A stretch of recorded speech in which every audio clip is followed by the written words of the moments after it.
പക്ഷെ പണ്ടത്തെ പോലെയല്ല. ഇപ്പൊ നമ്മൾ നോക്കുവാണെങ്കിൽ സൂയിസൈഡ് റേറ്റ്സ് ഒക്കെ ഭയങ്കര കൂടുതലാണ്. പണ്ടൊക്കെ എനിക്ക് തോന്നുന്നു കുറച്ചും കൂടെ ആളുകളാണെങ്കിൽ പ്രതിസന്ധികളൊക്കെ ഫേസ് ചെയ്യാൻ നിൽക്കാറുണ്ട്. പക്ഷെ ഇപ്പൊ അങ്ങനെയല്ല. എന്താന്ന് വെച്ചാൽ ഈ പാരന്റ്സ് തന്നെയാണ് ഈ പിള്ളേരെ മുഴുവൻ നശിപ്പിക്കുന്നത്.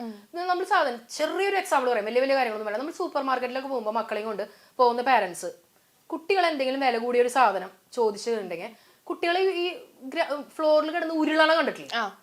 വേണം വേണം വാശി ജാതി വാശി പിടിച്ച നാട്ടുകാരെ മൊത്തം കഴിപ്പിച്ചിട്ട്. ഇപ്പൊ എന്റെ മോൾ അങ്ങനെ കരയില്ല, അവൾക്ക് അറിയാൻ കരഞ്ഞിട്ട് കാര്യമില്ല. എന്റെ മോളാണ് അവിടെ കിടന്ന് കരയണമെങ്കിൽ ഞാൻ പറയും, നീ കരഞ്ഞോ? നീ കരഞ്ഞിട്ട് ഇന്ന് വരെ ഒരു കിടാവും ചത്തട്ടില്ല. കരഞ്ഞിട്ട് ഇന്ന് വരെ വലിയ പിള്ളേർ ചത്തണ്ട, ഒരു പിള്ളേരും ചത്തട്ടില്ല. അവിടെ കിടന്ന് കരഞ്ഞോ? കരഞ്ഞിട്ട് എന്റെ മോള് അധികം ചെറിയ മോള് കിൻഡർ ജോയ് ചോദിക്കും. എനിക്കാണെങ്കിൽ വേറെ എന്ത് വാങ്ങി കൊടുക്കാനും കുഴപ്പമില്ല, കിൻഡർ ജോയ്ക്ക് എന്തൊരു വിലയാ.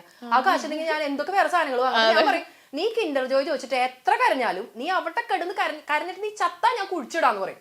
അപ്പൊ ഞാൻ പറയണ അങ്ങനെ വാശി പിടിക്കുന്ന കാര്യങ്ങൾ നടത്തി കൊടുക്കുന്ന പാരന്റ്സ് ആണ് കുട്ടികളെ നശിപ്പിക്കണം. അതായത് അവരെന്താ വിചാരിക്കണം എന്ന് വെച്ച് കഴിഞ്ഞാൽ ഇത് ചെയ്ത് കൊടുത്തില്ലെങ്കിൽ കുട്ടിയുടെ ഇഷ്ടം നഷ്ടപ്പെടുമോ? അതൊക്കെ വെറും തെറ്റായ ധാരണകളാണ്. നമ്മളുടെ ഇല്ലായ്മകളും നമ്മളുടെ വല്ലായ്മകളും ഇപ്പൊ എന്റെ പോക്കറ്റിൽ എത്ര, അല്ലെ മീൻസ് എന്റെ പേഴ്സിൽ എത്ര രൂപയുണ്ടെന്ന് എന്റെ മക്കളെ അറിഞ്ഞു വേണം വളർത്താനായിട്ട്.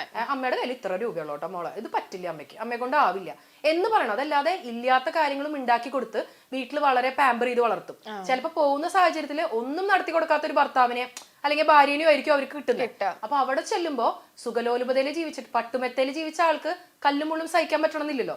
കുറച്ച് ദുരിതമൊക്കെ വീട്ടിൽ അനുഭവിക്കട്ടേന്നേ, എല്ലാം നടത്തി കൊടുക്കണമെന്നില്ല. ഇപ്പം ടീച്ചറാണെങ്കിൽ ഒരുപാട് കുട്ടികളെ പഠിപ്പിച്ചിട്ടുണ്ട്. ടീച്ചർ ഇപ്പൊ സോഷ്യൽ മീഡിയയിലാണെങ്കിലും ഒരുപാട് യങ്സ്റ്റേഴ്സ് ടീച്ചർ ഫോളോ ചെയ്യുന്നുണ്ട്. ഇപ്പൊ നമ്മൾ നോക്കുകയാണെങ്കിൽ ഒരുപാട് യങ്സ്റ്റേഴ്സ് ഇപ്പൊ ലഹരി ഇതിലൊക്കെ അടിമകളാണ്. അത് കാരണം ഒരുപാട് ക്രൈംസ് ഉണ്ടാവുന്നുണ്ട്. അപ്പൊ ഇതിന്റെയൊക്കെ ഒരു മെയിൻ കാരണം എന്തായിരിക്കും? ലഹരി കൊണ്ടല്ല കേട്ടോ ക്രൈംസ് ഉണ്ടാവണേ, ക്രൈം അല്ലാതെ ഉണ്ടാവാറ്. ഈ ലഹരിയുടെ പ്രധാനപ്പെട്ട കാര്യം എന്ന് പറഞ്ഞാൽ നമുക്ക് ഈ മീഡിയ ഇൻഫ്ലുവൻസ് തന്നെയാണ്. ആൾക്കാരുടെ വിചാരം അത് കഴിച്ചു കഴിഞ്ഞാൽ എന്തോ ഭയങ്കര ഒരു സൂപ്പർ പവർ കിട്ടും എന്നൊക്കെയുള്ള ഒരു ചിന്തയാണ്. അല്ലെ, ലഹരിയിൽ അടിമപ്പെട്ട് കഴിഞ്ഞാൽ നമുക്ക് 10 നിലയുള്ള ബിൽഡിങ്ങിന്റെ താഴേക്ക് ചാടാം, അല്ലെങ്കിൽ വേറെ പല കാര്യങ്ങളും ചെയ്യാൻ പറ്റും, എന്ത് ചെയ്താലും നമ്മൾ മറ്റൊരു സൂപ്പർ പവർ ആണ് എന്നൊക്കെയുള്ള ചിന്ത കുട്ടികളുടെ വികലമായൊരു ചിന്ത. പിന്നെ അതെന്തോ ലഹരി കഴിച്ചു കഴിഞ്ഞിട്ടുണ്ടെങ്കിൽ എന്താ ഫ്ലോട്ട് ചെയ്യും എന്നാണ് പറയുന്നത്. ഇപ്പൊ നമ്മൾ ഫ്രണ്ട്സ് എല്ലാവരും ഇങ്ങനെ ഇരിക്കുമ്പോൾ ഇപ്പൊ അതിനകത്ത് ഇപ്പൊ ആരെങ്കിലും ഇപ്പൊ എന്തെങ്കിലും ഒരു ലഹരി എന്തെങ്കിലും ഒക്കെ ഉപയോഗിക്കണം. ലഹരി എന്ന് പറഞ്ഞാൽ ഡ്രിങ്ക്സിനെ ഞാൻ ലഹരിയായിട്ട് കൂട്ടിയിട്ടില്ല കേട്ടോ. അത് പ്രശ്നം. ഇപ്പം നമ്മളത് വേണ്ടാന്ന് പറയുകയാണെങ്കിൽ ഇത് എന്തത് ഇതൊക്കെ ഒരു ഇപ്പോഴും ആ പഴയ കാലഘട്ടത്തിലാണോ? എന്തും ഒരു പരിധിയിൽ നിർത്തുകയാണെങ്കിൽ എല്ലാം നല്ലതാണ്. അപ്പൊ ഞാൻ പറയണേ, ഒരു ഡ്രിങ്ക്സ് എന്ത് തന്നെ ഡ്രിങ്ക്സ് ആണെങ്കിലും അതിന്റെ ടേസ്റ്റ് അറിയാനായിട്ട് നമ്മളൊന്ന് സിപ്പ് ചെയ്തതുകൊണ്ട് നമ്മൾ ഈ ലോകത്തിലെ ഏറ്റവും വലിയ കുടിയനോ അല്ലെങ്കിൽ ഏറ്റവും വലിയ സംഭവമൊന്നും ആയി മാറില്ല. പക്ഷെ ഒക്കത്തിന് നമുക്കൊരു ബൗണ്ടറി നഷ്ടപ്പെടുന്ന രീതിയിൽ, അതായത് നമ്മളിങ്ങനെ കിടന്ന് ആടി ഒലയുന്ന രീതിയിലേക്ക് നമ്മളെ തന്നെ കൊണ്ടെത്തിക്കുകയാണെന്നുണ്ടെങ്കിൽ അത് ഡേഞ്ചറസ് ആണ്.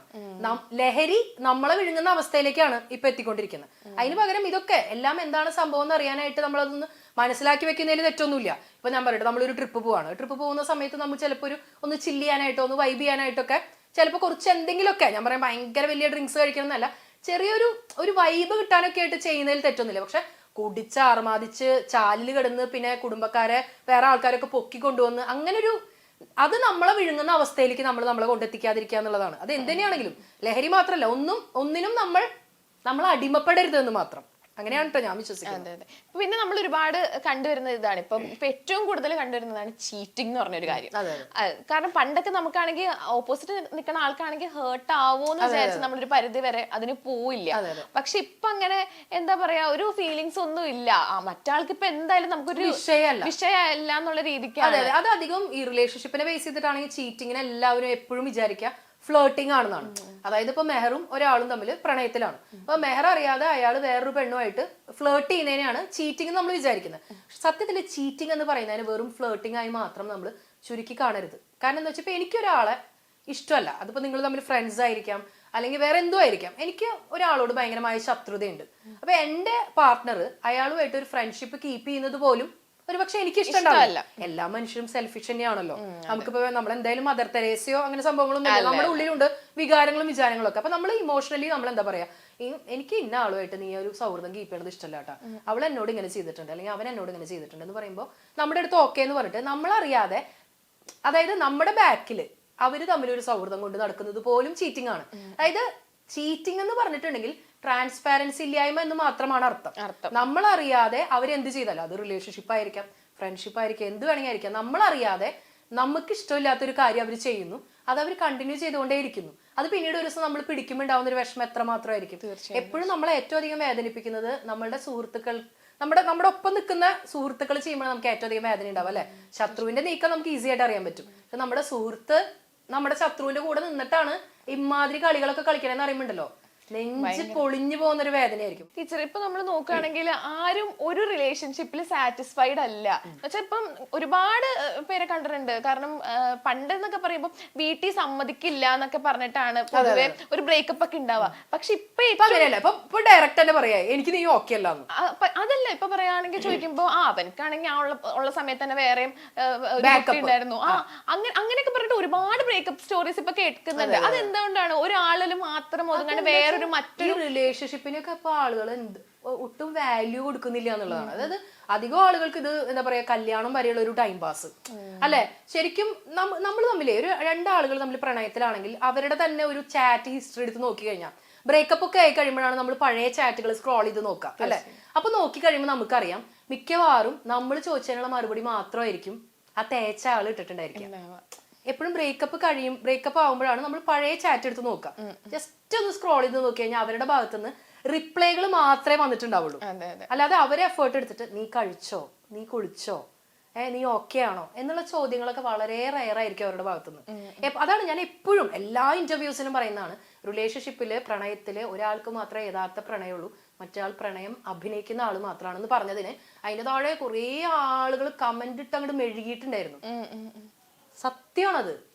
നിങ്ങൾ തന്നെ ഒന്ന് ചുറ്റുപാട് നോക്കി കഴിഞ്ഞാൽ ഒരാൾക്ക് ഭയങ്കര സ്നേഹമായിരിക്കും. ഞാൻ എപ്പോഴും ആലോചിക്കണ കാര്യം ഈ കോടാനുകോടി ജനങ്ങൾക്കിടയിൽ എങ്ങനെയാണ് ഈ ഏറ്റവും തെറ്റായ സെലക്ഷനിലേക്ക് എന്നെ നമ്മൾ എത്തുന്നതാണ് തീർച്ചയായും മനസ്സിലാവാത്ത അല്ലേ. അതെന്തായിരിക്കും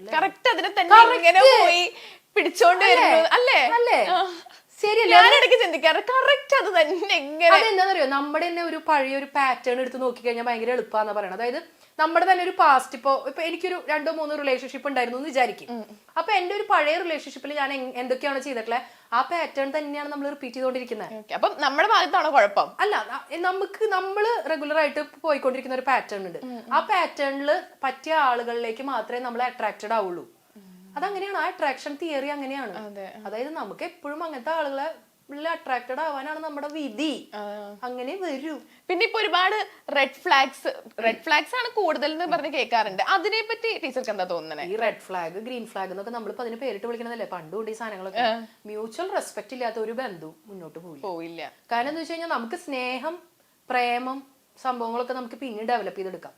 പക്ഷെ അങ്ങോട്ടും ഇങ്ങോട്ടും ഉള്ള ബഹുമാനം ഡെവലപ്പ് ചെയ്തെടുക്കാൻ പറ്റില്ല. കാരണം 4 ആൾ കൂടുന്ന സദസ്സിൽ ഞാൻ ചിലപ്പോൾ എന്റെ ഈഗോ സാറ്റിസ്ഫൈ ചെയ്യാൻ വേണ്ടി അല്ലെങ്കിൽ വലിയ ആളാവാൻ വേണ്ടി എന്റെ പാർട്ട്ണറെ ചീത്ത വിളിക്കാൻ തയ്യാറാവുകയാണെങ്കിൽ അവിടെ ഒരു സ്നേഹമില്ല, ഒരു കോപ്പില്ല അല്ലെ.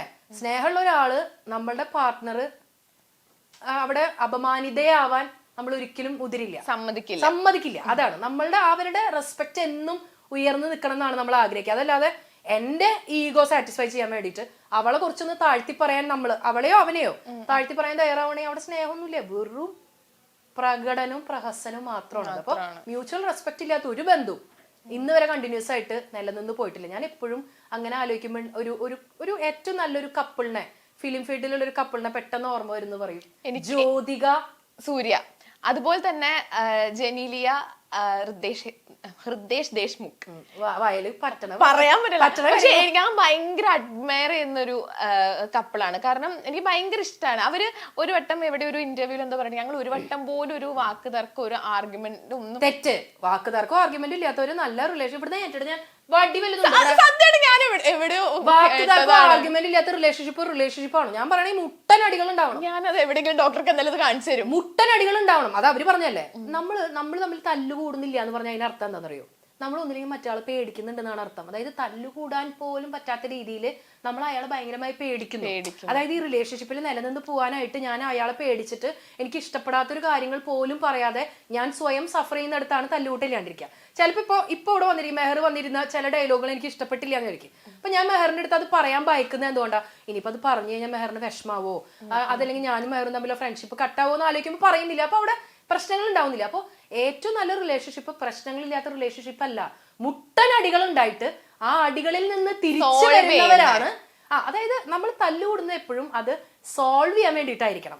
അതായത് നമുക്ക് ഒരേ അടി തന്നെ ആവർത്തിക്കരുത്, പുതിയ അടികൾ ഉണ്ടാക്കണം. അതിന് ത്രില്ലിംഗ് ആയിട്ടുള്ള അടികൾ ഉണ്ടാക്കണം. അടി കഴിഞ്ഞിട്ട് കൂട്ടാവുന്നില്ലേ, ഭയങ്കര രസാ.